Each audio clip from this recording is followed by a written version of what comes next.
Captain Minho sat in his command chair, staring at the endless darkness of space. The dauntless explorer had been traveling through the Vega system for 3 weeks now. Nothing interesting had happened during that time. His crew was getting bored, and he could not blame them. Space exploration was often boring work. The ship was quiet. Most of the crew was sleeping. Only the night shift remained awake, monitoring the systems and making sure everything ran smoothly. Minho was about to head to his quarters when the computer made a loud beeping sound. Lieutenant Jiho rushed to his station. His fingers moved quickly across the screen. "Captain, we are picking up a signal. It is very weak, but it is definitely there." Minho walked over to look at the data. "What kind of signal?" "It appears to be a distress call," Jiho said. "But the pattern is strange. I have never seen anything like it before." Dr. Yuna entered the bridge, rubbing her eyes. She had been sleeping, but the alert had woken her up. "Did I hear someone say distress call?" she asked. Minho nodded. "Yes, but we do not know who sent it or what they need." Yuna moved closer to the screen. She studied the pattern carefully. Her background in xenobiology had taught her to look for patterns in unexpected places. "This is not human," she said softly. "The mathematical structure is completely different from anything we use." The bridge fell silent. Everyone understood what this meant. In all of human history, they had never encountered another intelligent species. There had been theories and hopes, but no proof. Until now. "How far away is the source?" Minho asked. Jiho checked his instruments. "About 4 hours at current speed. But Captain, our orders are to survey this sector and return home. We are not authorized to investigate unknown signals." Minho knew Jiho was right. Earth Command had been very clear about their mission. They were supposed to map this area of space, collect data, and come back safely. Chasing mysterious signals was not part of the plan. But how could they ignore this? If there was another intelligent species out there, humanity needed to know. "Change course," Minho said. "Take us to that signal." Jiho looked surprised but followed orders. "Yes, sir," Yuna smiled. She had hoped the captain would make that decision. "I will wake up the rest of the science team. We need to prepare for whatever we find." The next 4 hours felt like the longest in Minho's life. He tried to rest but could not. His mind kept creating different scenarios about what they might discover. Maybe it was just a broken probe from an ancient civilization. Maybe it was something incredible. Engineer Sora came to the bridge 2 hours into the journey. She looked worried. "Captain, I need to warn you about something. If we are heading toward an unknown vessel, we should be careful. Our shields are not designed for combat. We are an exploration ship, not a warship." "I understand," Minho said, "but we have to take this chance. Keep the engines ready. If things go wrong, I want to be able to leave quickly." Sora nodded and returned to her station. When they finally reached the source of the signal, everyone on the bridge gasped. Floating in space before them was a massive ship. It was at least 3 times the size of the dauntless explorer. The design was unlike anything humans had ever built. It had a crystalline structure that seemed to catch and reflect the light from distant stars. Parts of the ship were clearly damaged. Large sections were torn open and debris floated around it. "Life signs?" Minho asked. Jiho scanned the vessel. "Yes, sir. Faint, but definitely there. I count approximately 200 life forms aboard." "Hail them," Minho ordered. The communications officer tried multiple frequencies, but there was no response. The alien ship continued to drift silently. Yuna studied the readings. "Captain, I think they are too weak to respond. Their power levels are very low. If we do not help them soon, they might all die."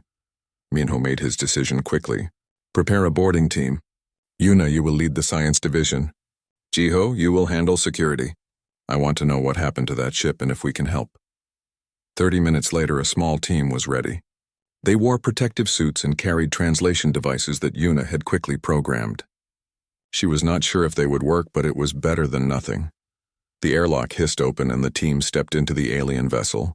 The interior was beautiful and terrible at the same time. The crystalline walls still glowed faintly, creating strange patterns of light, but the damage was severe. Sections of the ship were exposed to space and bodies floated in some corridors. "Stay together," Jiho warned. He kept his hand near his weapon, though he hoped he would not need to use it. They found the survivors in what appeared to be a medical bay. The aliens were unlike anything Yuna had imagined. They had 6 limbs and exoskeletons that looked similar to insects, but their eyes showed clear intelligence. They were huddled together, weak and afraid. One of the aliens raised a limb when it saw the humans. It made a series of clicking sounds. Yuna's translation device could not understand the words, but the tone was clear. They were asking for help. Yuna slowly approached. She held up her hands to show she meant no harm. Then she knelt down and began drawing mathematical symbols on a portable screen. She drew simple equations, hoping the aliens would understand that humans used logic and reason too. The alien watched for a moment, then took the screen. Using one of its limbs, it began adding to the equations. Back and forth they went, building a basic form of communication through mathematics. After 20 minutes, Yuna had learned enough. "Captain," she said through her communicator, "they are called the Keltharies. They are refugees. They were attacked by something they call the Dominion. Their ship is dying and they have nowhere to go." Minho's voice came back immediately. "Can we help them?" "I think so," Yuna replied. "But it will take time, and we will need to bring them aboard our ship. There are too many for our medical bay to handle all at once." Before Minho could respond, alarms suddenly rang throughout both ships. Sora's voice came over the communication channel, filled with urgency. "Captain, long-range sensors are picking up multiple ships approaching our position. They are moving fast and heading straight for us. The lead Keltharis made a terrible sound, something between a screech and a moan." Yuna did not need a translation device to understand. The Dominion had found them. Minho ran back to his command chair. The screen showed 5 large vessels approaching their position. They were still far away, but they were moving fast. Too fast. "How long until they reach us?" he asked. Sora checked her instruments. 20 minutes, maybe less. "Captain, those ships are much bigger than ours, and their weapons systems are active." Minho felt his heart beating faster. He had 3 choices. First, he could run and leave the Keltharis behind. Second, he could try to talk to the incoming ships and explain that humans were peaceful. Third, he could stay and fight. None of these choices seemed good. "Get our people back from the alien ship. Now," he ordered. "And contact Earth Command. Tell them what is happening." Jiho shook his head. "Sir, Earth is too far away. Even if we send a message now, it will take hours to reach them. We are on our own." The boarding team rushed back to the Dauntless Explorer. Yuna came straight to the bridge. "Captain, we cannot leave them. The Keltharis have done nothing wrong. They are just trying to survive." "I know," Minho said quietly, "but we are not a warship. We have basic shields and no real weapons. If we stay, we will probably die too." Admiral Hyejin's face appeared on the screen. She was in command of Earth's defense fleet, millions of miles away. "Captain Minho, I received your situation report. You need to leave that area immediately. Do not engage with unknown hostile forces." "But Admiral, these people need help," Minho argued. "That is not your mission," Hyejin said firmly.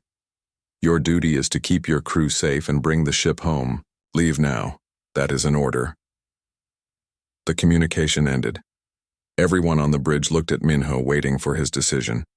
He closed his eyes for a moment, thinking. Then he opened them and smiled. "Jiho, move us between the Keltharis ship and those incoming vessels. Sora, give me everything the engines can handle. We are going to buy some time." "Sir, the Admiral ordered us to leave," Jiho reminded him. "I know what she ordered," Minho replied. "But I did not join the space program to run away from people who need help. Follow my orders." The crew moved quickly. The Dauntless Explorer positioned itself like a shield in front of the damaged alien vessel. It was a small ship facing 5 large warships, but at least they would try. The Dominion ships arrived exactly 18 minutes later.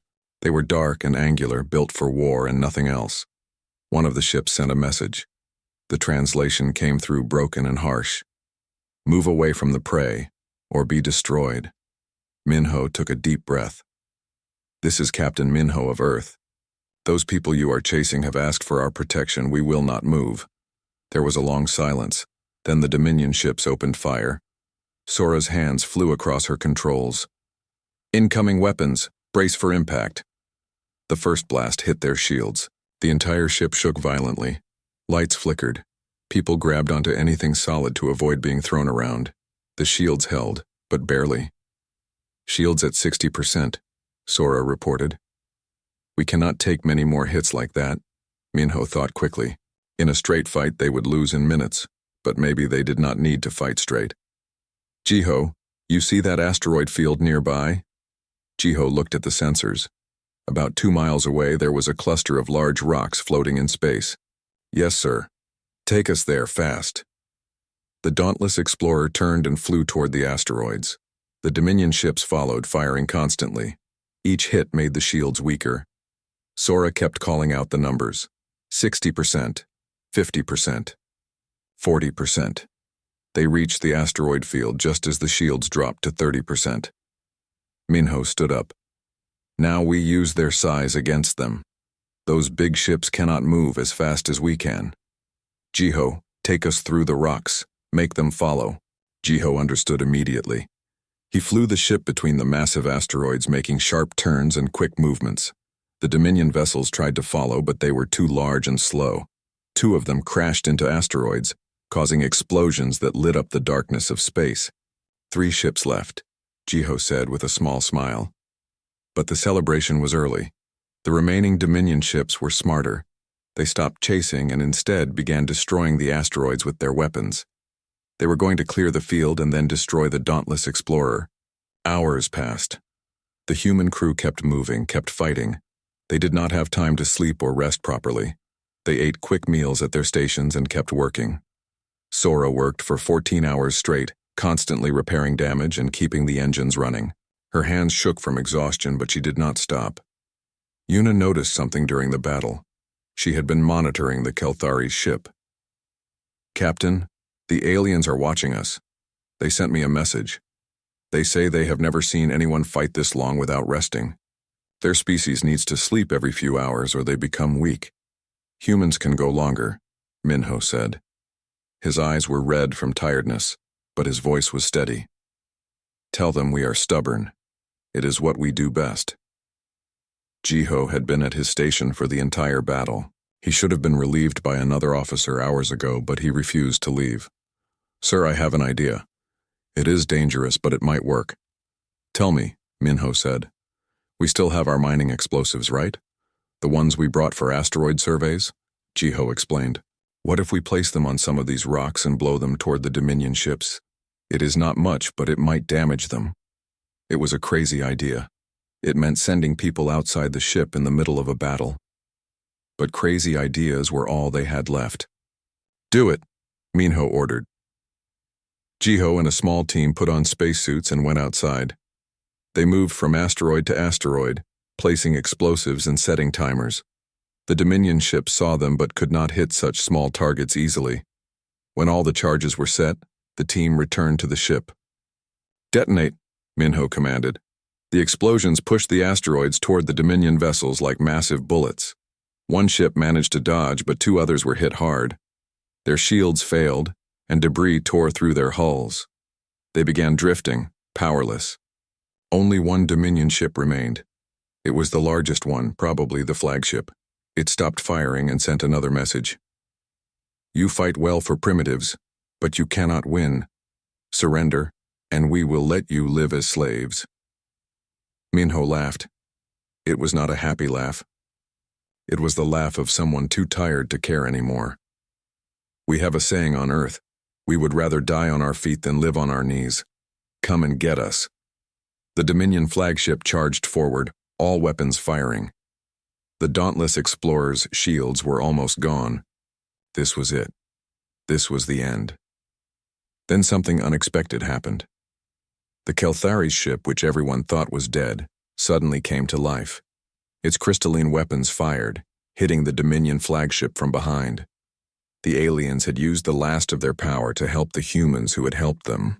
The flagship's shields dropped for just a moment. It was enough. Sora fired the ship's only real weapon, a mining laser meant for cutting rocks. The laser struck the flagship's engines, causing a chain reaction. The massive ship began to explode from the inside. Go! Now! Minho shouted. Sora pushed the engines beyond their limits. The dauntless explorer and the Kelthari's vessel flew away as fast as they could. Behind them, the Dominion flagship disappeared in a ball of fire, When they were finally safe, everyone on the bridge just sat quietly. They were alive. Somehow, impossibly, they were alive. A small human exploration ship had fought off 5 Dominion warships and survived. Yuna received a message from the Keltaris. Their leader, Commander Taeyang, wanted to meet Minho in person. Commander Taeyang stood before Captain Minho in the meeting room. The alien was tall, with a body covered in a hard shell that looked like crystal and metal combined. 6 limbs moved with careful grace. His eyes were large and dark, showing emotions that Minho was beginning to understand. Yuna stood between them using her translation device. The device had learned more of the Keltaris language during the past few hours. Communication was getting easier, though still not perfect. "Your species confuses me," Taeyang said through the translator. "You should have died. The Dominion has destroyed civilizations much stronger than yours, yet here you stand." Minho sat down and gestured for Taeyang to do the same. The alien folded his limbs and settled into a chair that Sora had modified to fit his different body shape. "We got lucky," Minho said simply. "No," Taeyang replied. "It was not luck. My people watched everything. You fought for 14 hours without stopping. Your engineer repaired systems that should have failed. Your security officer made decisions that no computer could calculate. And you, Captain, chose to protect us when your own leaders ordered you to run. These are not the actions of a lucky species." Yuna translated carefully, making sure both sides understood. She was fascinated by this conversation. 2 species, meeting for the first time, trying to understand each other after fighting side by side. "Can you tell us about the Dominion?" Minho asked. "If they are our enemy now, we need to know what we are facing." Taeyang made a sound like clicking metal. Yuna's device said it meant sadness. The Dominion believes that only perfect beings deserve to exist. They are machines, mostly. Their leaders were once organic, but they replaced their bodies with metal and circuits. They think emotions make species weak. Logic is their only value. "But you have emotions," Yuna observed. "I can see them in how you move and speak."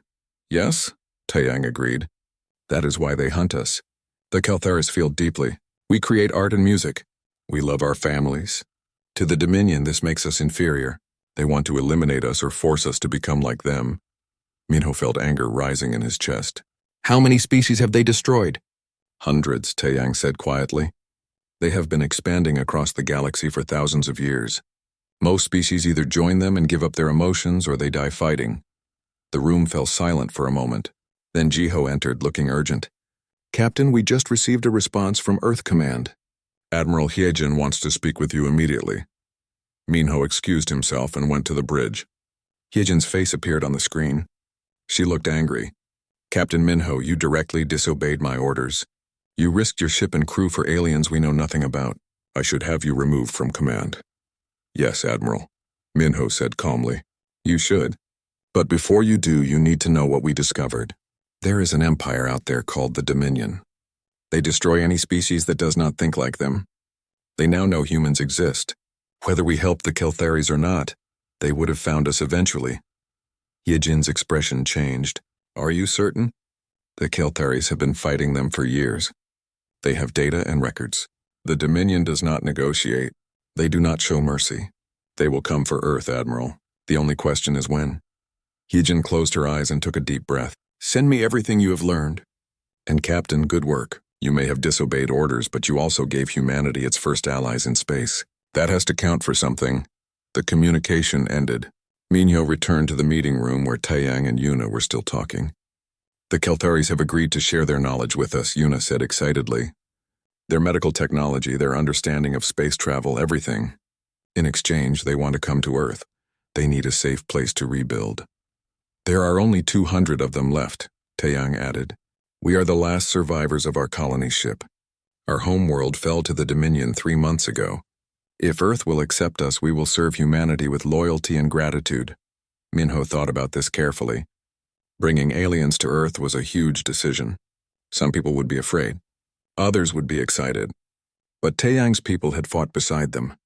They had used their last power to save the dauntless explorer. That meant something. "I cannot make that decision alone," Minho said, "but I will recommend it to Earth's government. In the meantime, you are welcome aboard this ship."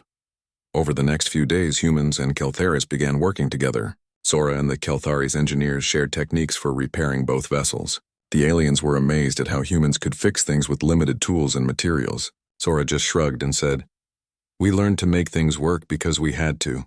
Earth did not give us everything we needed, so we got creative." One Keltharis engineer tried to copy Sora's methods but failed. "How do you know which wire to connect?" he asked through the translator. "The computer says this combination should not work," Sora smiled. "The computer does not know everything. Sometimes you have to trust your instincts and try things that seem wrong. Humans are good at that." In the medical bay, Yuna worked with Keltharis doctors to treat the wounded from both species. She discovered that humans could survive injuries that would kill most aliens. "Your body has redundant systems," one doctor told her. "If one organ fails, another can partially replace its function. This is very unusual." "Evolution," Yuna explained. "Earth was a dangerous place. Humans had to survive diseases, injuries, and harsh environments. Our bodies adapted to keep going even when damaged." Meanwhile, Jiho trained with the Kelthari security forces. He taught them human combat techniques, and they taught him their methods. During one training session, a Keltharis warrior asked, "Why do humans fight even when winning is impossible? We saw you face 5 warships with no fear." Jiho thought about this. "We do feel fear, but we also feel something else. Determination, I think. The idea that giving up is worse than dying. It is hard to explain. Your species is very strange," the warrior said, but Jiho could tell it was meant as a compliment. Commander Taiyang spent most of his time with Minho, learning about Earth and human history. The alien read reports about human wars, art, science, and culture. "You fight each other often," he observed. "Yet you also help each other. You create beautiful things, then destroy them. You are a species of contradictions." "That is what makes us human," Minho replied. "We are not perfect. We make mistakes. But we keep trying to be better." One evening, Taeyang asked to see Earth's music. Yuna played several songs from different cultures and time periods. The alien listened carefully to each one. When the music ended, Taeyang made a sound that the translator could not interpret. "What does that mean?" Yuna asked. Taeyang tried to find the right words. "It means beautiful sadness. Your music has pain in it, but also hope. The Keltharis music is only about joy or only about sorrow. We never thought to mix them like humans do." "Maybe that is our strength," Minho said. "We understand that life has both joy and pain. We do not try to choose only one." 3 days after the battle, long-range sensors detected something new. A massive structure was approaching their position. It was bigger than any ship they had ever seen. Taeyang immediately recognized it. "The Coalition," he said, his voice filled with both hope and worry. "They are the great alliance of species that governs this part of the galaxy." "I sent them a message asking for help. Will they help us?" Minho asked. Taeyang's body language showed uncertainty. "I do not know. The Coalition is as complicated.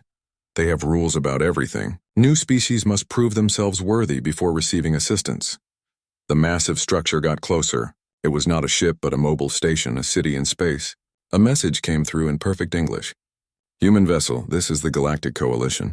We have received reports of your encounter with the Dominion. You are requested to come aboard our station. Commander Taeyang and his people are also invited." Minho looked at his crew. They had fought a battle, made first contact with aliens, and survived against impossible odds. Now they were about to meet the galactic government. "Well," he said with a tired smile, "I suppose we should see what comes next." The Coalition station was beyond anything the human crew had imagined. It spun slowly around a neutron star, using its incredible gravity to generate power. Buildings and structures covered every surface. Ships of hundreds of different designs came and went constantly. Minho estimated that millions of beings lived here. Ambassador Doyen had arrived from Earth 2 days earlier on a faster ship. He was a calm man in his 50s, who had spent his career preparing for first contact with aliens. Now his preparation was being tested. He greeted Minho and the crew as they docked. "Earth is very interested in what happened," Doyen said. "The government wants me to negotiate membership in this coalition. But I need you and your crew to stay close. You have more experience with aliens than anyone else on our planet." Jiwon, a young xenoanthropologist, was with Doyen. She looked at everything with wide eyes, taking notes constantly. "This is amazing," she whispered. "There are at least 40 different species just in this docking bay. Do you see that one with the floating crystals for a body, or that one that looks like living water? They were led through the station by a coalition guide. He was a tall, thin being with blue skin and 4 arms. He spoke through a universal translator that made his voice sound mechanical. You will meet with the High Arbiter and the Council. They will decide if humans are ready to join the coalition. Ready? Minho asked. What does that mean? The guide did not answer. He just kept walking. The council chamber was enormous. It was a circular room with seats rising in levels all around. Hundreds of different aliens sat in those seats, representing their species and worlds. At the center sat the High Arbiter, a being called Velnash. He looked ancient, with skin like old leather and eyes that seemed to see everything. Velnash spoke, and the translator turned his words into English. Humans of Earth, you have made contact with the Keltharis and fought against the Dominion. These actions have consequences. The Council must now decide what to do with your species. Doyen stepped forward. He had prepared a speech about humanity's achievements and hopes. But before he could speak, Velnash raised one hand for silence. We have studied your species, the High Arbiter said. Your technology is primitive. You have no faster-than-light travel. Your weapons are basic. Your society is divided into competing nations. By our standards, you are children playing with dangerous toys. Minho felt his anger rising, but Doyen put a calming hand on his shoulder. The ambassador spoke carefully. We may be young compared to your civilizations, but we have achieved much. We built ships that can cross our solar system. We have cured diseases and created art. We are a species worth knowing. A council member, a being that looked like a floating jellyfish, spoke. You also wage war against yourselves. Your history is filled with violence and destruction. Why should we trust such a violent species? Jiwan had been studying the council chamber carefully. She noticed something interesting. All the powerful positions were held by species that looked very old in their evolutionary design. The younger-looking species sat in the back rows and never spoke. She leaned close to Doyen and whispered her observation. Doyen understood immediately. This council was not based on achievement or ability. It was based on how long a species had existed. The older the species, the more power they had. Younger species were treated like servants. Honorable Council, Doyen said. You judge us for being young, but being young also means being flexible. We adapt quickly. We learn fast. These qualities have value too. Velnash made a sound like dry leaves rustling. Adaptation is what animals do. Civilization requires stability and tradition. The coalition has maintained peace for 10,000 years by following the wisdom of elder species. Young races must learn their place. And what place is that? Minho asked, unable to stay quiet any longer. Protected status, Velnash replied. You will be given a territory to live in. Coalition forces will defend you from threats like the Dominion. In exchange, you will provide resources and labor. Your scientists will work under the guidance of elder species. Your military will serve coalition interests. In a few thousand years, when you have matured, you may apply for full membership. The chamber fell silent. Every eye was on the humans, waiting for their response. Doyen felt the weight of this moment. He was deciding the future of his entire species with his next words. You are offering us slavery with a kind name, Doyen said clearly. You want to protect us like pets, not respect us like equals. Many council members reacted with shock. Some made angry sounds. Others simply stared. Velnash remained calm. You do not understand. This is for your own good. Young species that try to stand on their own always fail. The Dominion will destroy you without coalition protection. Then teach us to defend ourselves, Minho interjected. Share your technology. Train our people. Let us stand beside you as partners, not beneath you as servants. Impossible, another council member said. This one looked like a giant insect made of metal. Advanced technology in primitive hands leads to disaster. It is our law. Yuna had been watching the council carefully.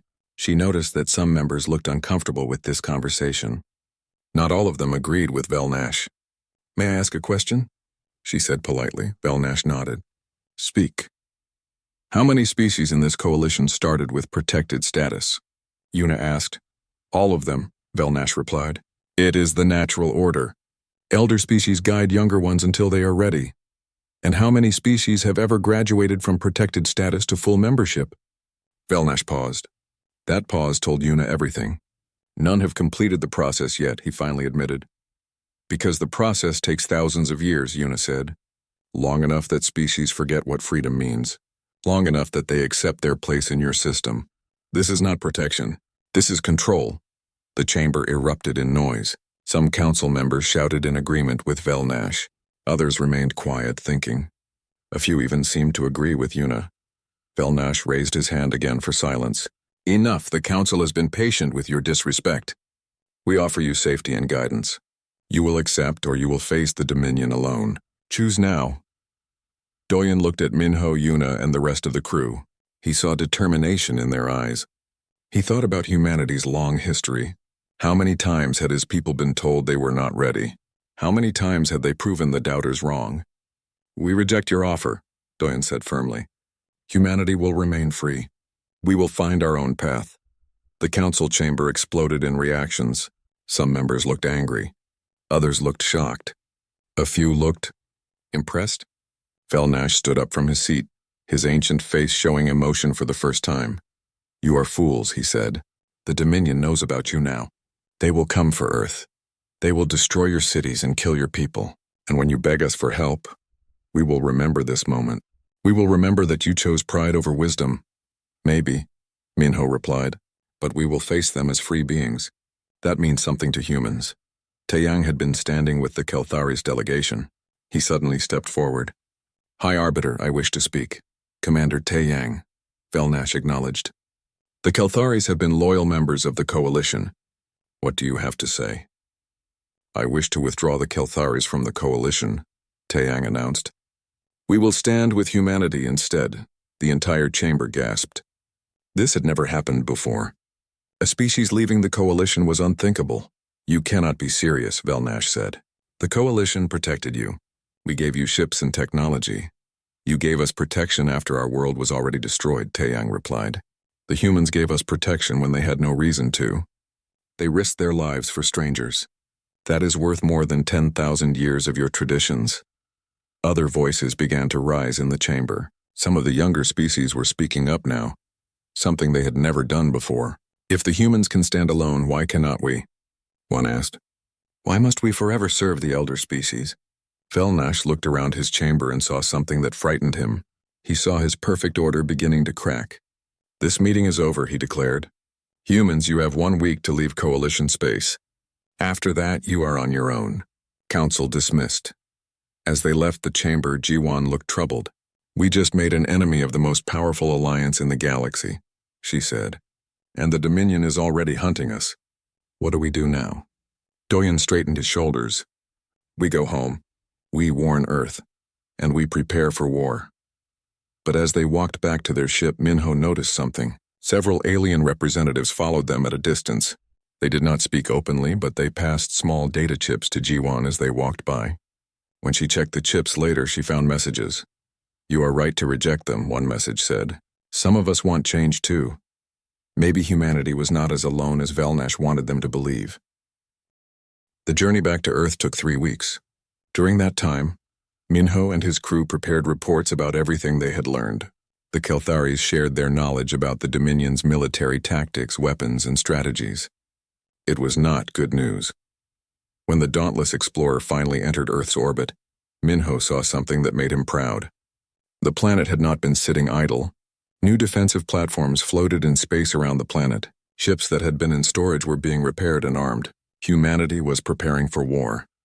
General Chanwu was in command of Earth's defense. He was a veteran soldier with gray hair and sharp eyes that missed nothing. He met with Minho and the others in a military base deep underground. Tell me everything, Chanwu said without greeting or pleasantries. Minho explained what had happened with the Coalition. Yuna shared the medical and technological data they had gathered. Jiho outlined the Dominion's military capabilities. When they finished, Chanwu sat back in his chair and was quiet for a long time. So the Coalition will not help us, he finally said. And the Dominion has technology far beyond ours. This is not a good situation. No, sir, it is not, Minho agreed. Dr. Yunji entered the room. She was a weapons researcher who had been studying the data from the Keltharis. General, I think I can modify some of their technology to work with our systems. It will not make us equal to the Dominion, but it will help. How long will it take? Chanwu asked. Months, maybe a year, Yunji replied. But we do not know if we have that much time. The answer came sooner than anyone expected. 2 weeks after Minho returned home, long-range sensors detected a massive fleet entering the solar system. It was the Dominion, and they were heading straight for Earth. Chanwu activated the emergency broadcast system. Every screen on Earth showed his face. Citizens of Earth, we are about to face an invasion from an alien force called the Dominion. They want to destroy us because we choose to remain free. I will not lie to you. This will be hard. Many of us will die, but we are humans. We have survived ice ages, plagues, and wars. We will survive this too. Kyungmin was a civilian organizer in Seoul. She watched the general's speech with her neighbors. As soon as it ended, she started making calls. We need to organize evacuation routes, she told the community leaders. Move people away from military targets. Set up supply centers. We cannot fight, but we can keep people alive. Within hours, civilian networks across the planet were organizing. People moved to underground shelters. Supplies were distributed. Kyungmin worked 20 hours a day, sleeping only when she collapsed from exhaustion. The military will fight, she told her team. But they need to know their families are safe. That is our job. The Dominion fleet arrived at Earth's outer defenses 5 days later. There were over 200 warships, each one bristling with weapons. Against them, Earth had 30 combat vessels and 100 defensive platforms. It was not a fair fight.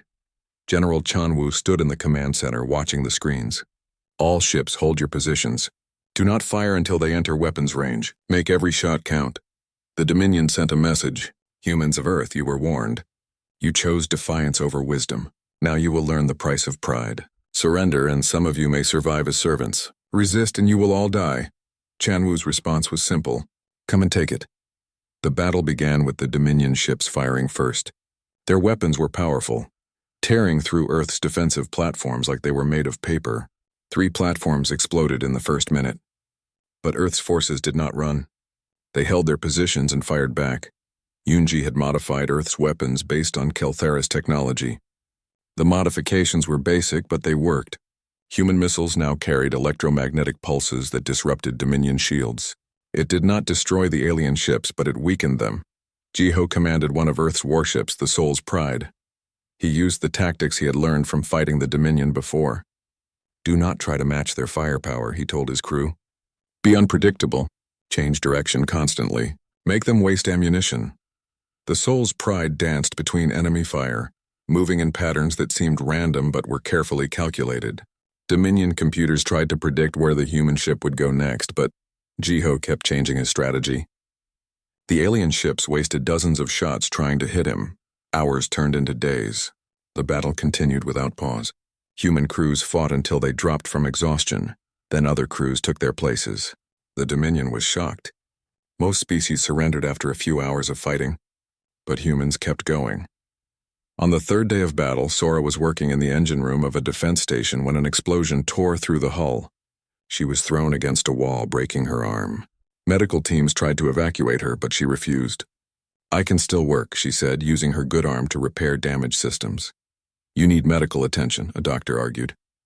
I need to keep the station running, Sora replied. People are depending on me. Fix my arm later. Stories like Sora's happened across all of Earth's defenses. People fought through injuries that should have stopped them. They worked past the point of exhaustion. The Dominion had never seen anything like it. On the 5th day, the Dominion changed tactics. They stopped trying to destroy military targets and started targeting cities instead. Massive energy beams shot toward population centers. Millions of lives were at stake, but Kyungmin's evacuation networks had done their job. The cities were mostly empty. People were safe in underground shelters. The Dominion destroyed empty buildings while humans survived below. General Chanwu saw an opportunity. They are wasting power on targets that do not matter.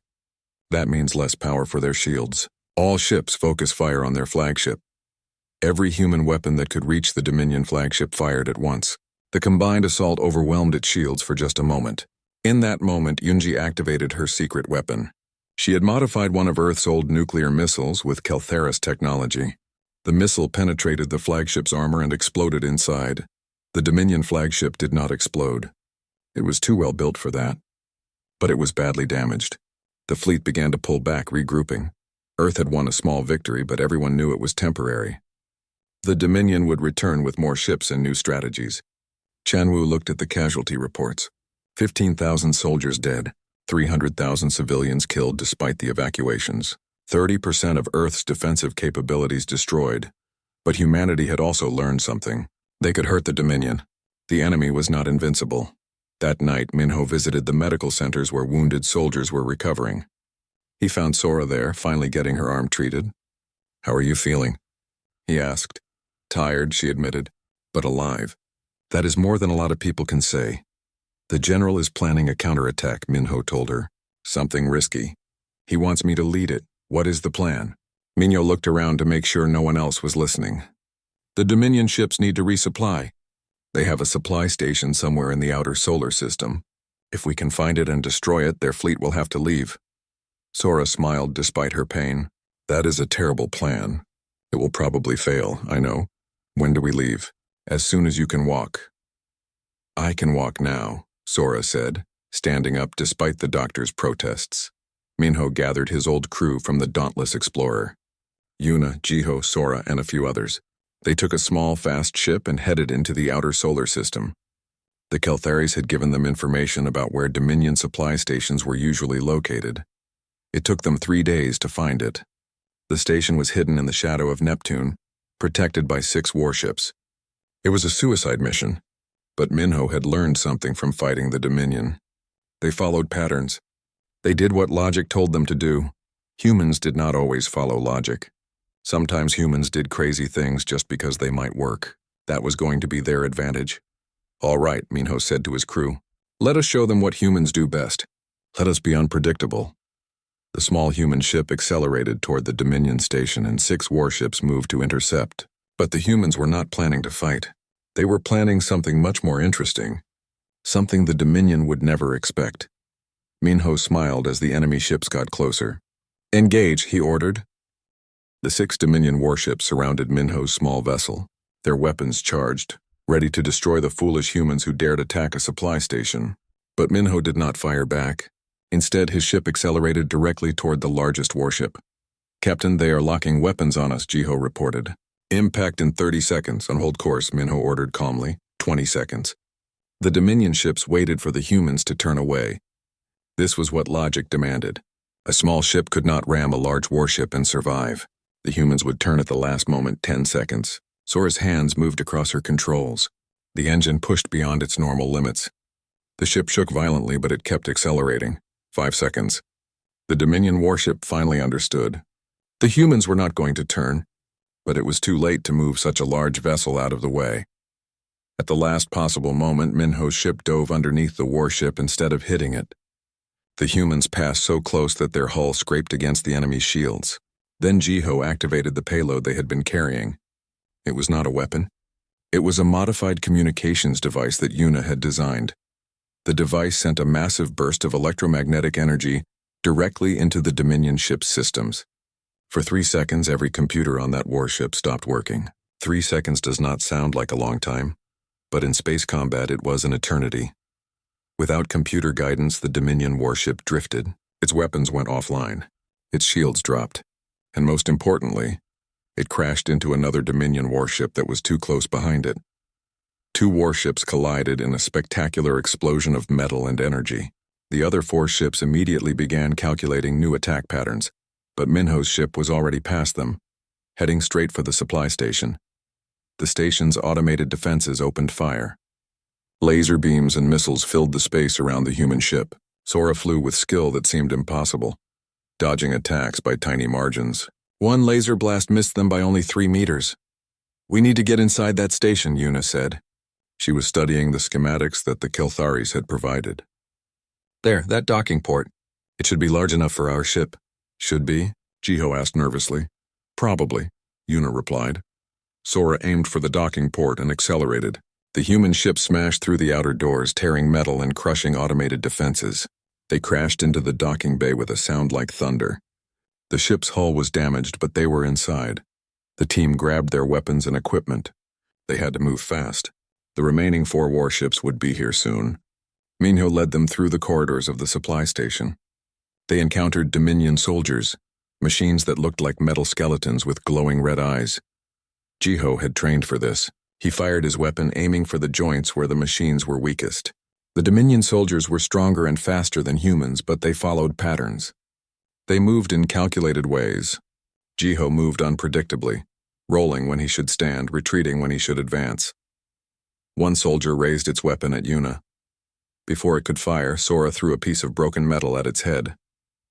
The machine turned to face this new threat, and Jiho destroyed it with a well-placed shot.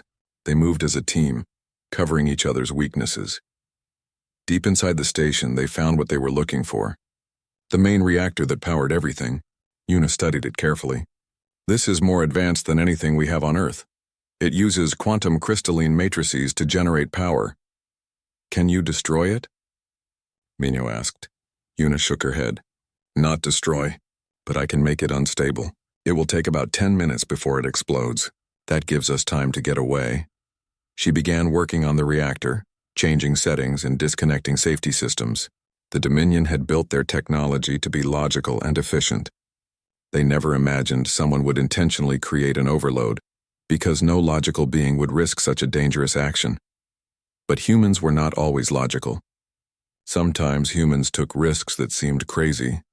While Yuna worked, the others defended the reactor room. More Dominion soldiers arrived, dozens of them. The fighting was intense. Jiho took a blast to his shoulder but kept fighting.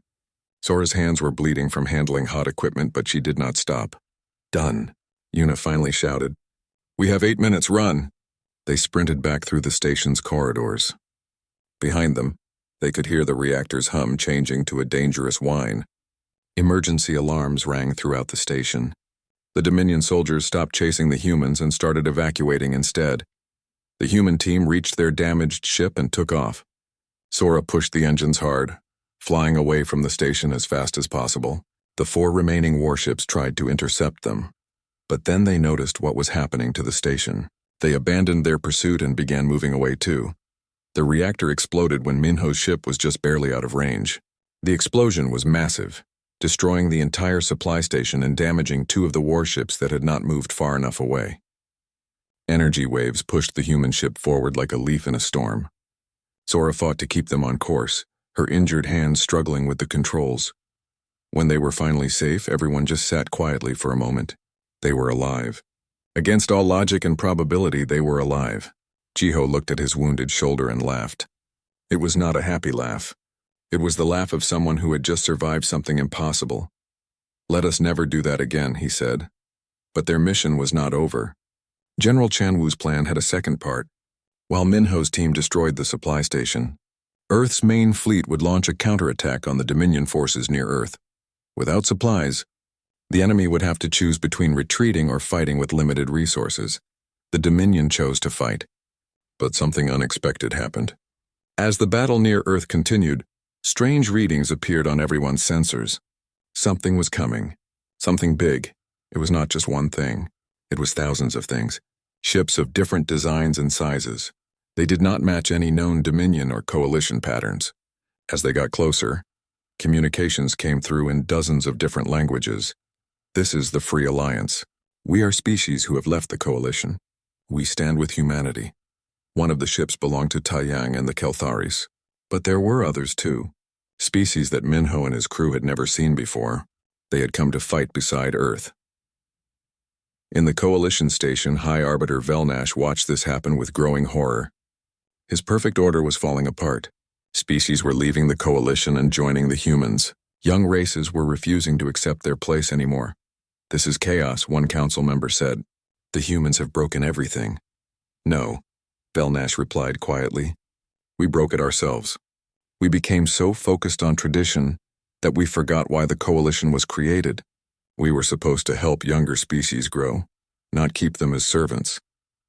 Back at Earth, the battle turned. The Free Alliance joined the fight, and together with human forces, they pushed the Dominion back. The enemy fleet was running low on ammunition and power. They began to retreat, but as the last Dominion ships prepared to leave, one final message came through. It was not from a soldier or a ship captain. It was from the Dominion Emperor himself. His voice was cold and mechanical. Humans, you have won this battle, but you have also earned my personal attention. No species has ever damaged my empire this way. I will come for you myself. And when I arrive, your little alliance will mean nothing. The communication ended. The Dominion fleet jumped away, leaving Earth's orbit. People on the planet celebrated. They had survived.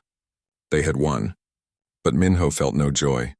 He had heard something in the Emperor's voice. Not anger, not frustration, something worse, interest. The Dominion Emperor was curious about humans. That was more dangerous than any weapon. General Chanwu gathered all the military leaders and allies in a meeting. "We have time to prepare," he said. "Maybe weeks, maybe months. We need to use it wisely." Doyun, the ambassador, stood up. "The Free Alliance wants to share their technology with us. In exchange, Earth will become the center of a new coalition. Not one based on age or tradition, but on mutual respect and freedom." Jiwon, the xenoanthropologist, added her thoughts. "We are creating something new, a alliance where all species are equal, regardless of how long they have existed. This is revolutionary." Minho listened to all of this, but his mind was elsewhere. He thought about the battles they had fought, the people they had lost, the challenges still to come. The Dominion Emperor was coming, and he would bring forces beyond anything Earth had faced so far. Yuna sat down beside him. "You look worried," she observed. "I am," Minho admitted. "We have been lucky so far, but luck runs out eventually." "Maybe it is not just luck," Yuna suggested. "Maybe humanity has something the Dominion does not understand. Something that lets us win when we should lose. What is that?" Yuna smiled. "Hope. We hope even when logic says we should give up. That is our real strength." Minho wanted to believe that. He wanted to believe that hope would be enough when the Emperor arrived.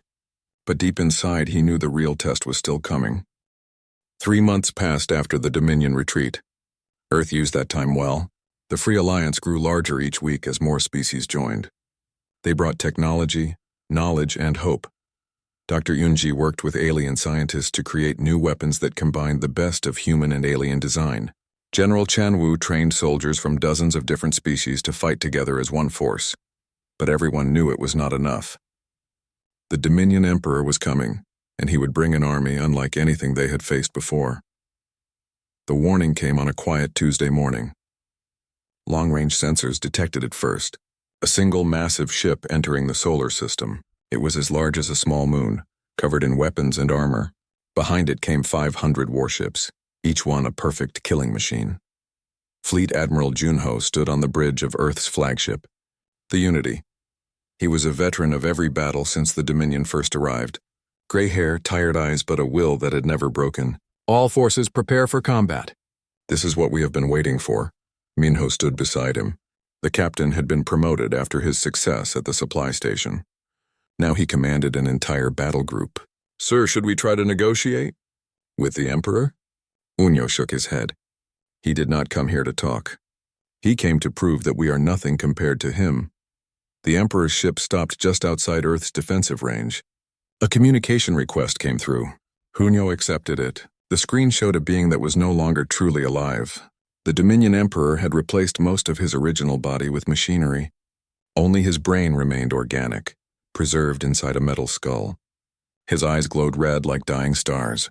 "Humans." The Emperor's voice filled every ship in the fleet. "I have studied you. I have analyzed your tactics and your strategies. I understand now what you are. You are chaos. You are disorder. You refuse to follow the natural laws that govern all logical beings. This makes you dangerous," Admiral Junho replied calmly. "We are free. If that makes us dangerous to you, then you should leave now." The Emperor made a sound that might have been laughter. "I offered other species a choice. Join me or die. But you are different. You corrupted the Coalition's order. You created this Free Alliance. You spread your chaos like a disease. For you, there is no choice. You will be eliminated." "Then come and try," Junho said. The Emperor's fleet advanced. 500 perfect warships against the combined forces of Earth and the Free Alliance. The battle began with a violence that shook space itself. Energy beams and missiles filled the darkness. Ships exploded. People died. The fighting was brutal and showed no mercy, but something strange happened. The Free Alliance was not fighting like the Coalition would have fought. They were not following traditional formations or predictable strategies. They had learned from humans. They were being creative and unpredictable. A young pilot named Borum led a fighter squadron with ships from 6 different species. "Listen up," she said over the communication channel. "We cannot match their firepower, so we do not try. We be the annoying insects that drive them crazy. Hit and run. Never stay still. Make them waste ammunition. Borum's squadron danced through the enemy fleet, striking weak points and disappearing before the Dominion could respond. She flew with a skill that seemed supernatural, dodging attacks that should have killed her.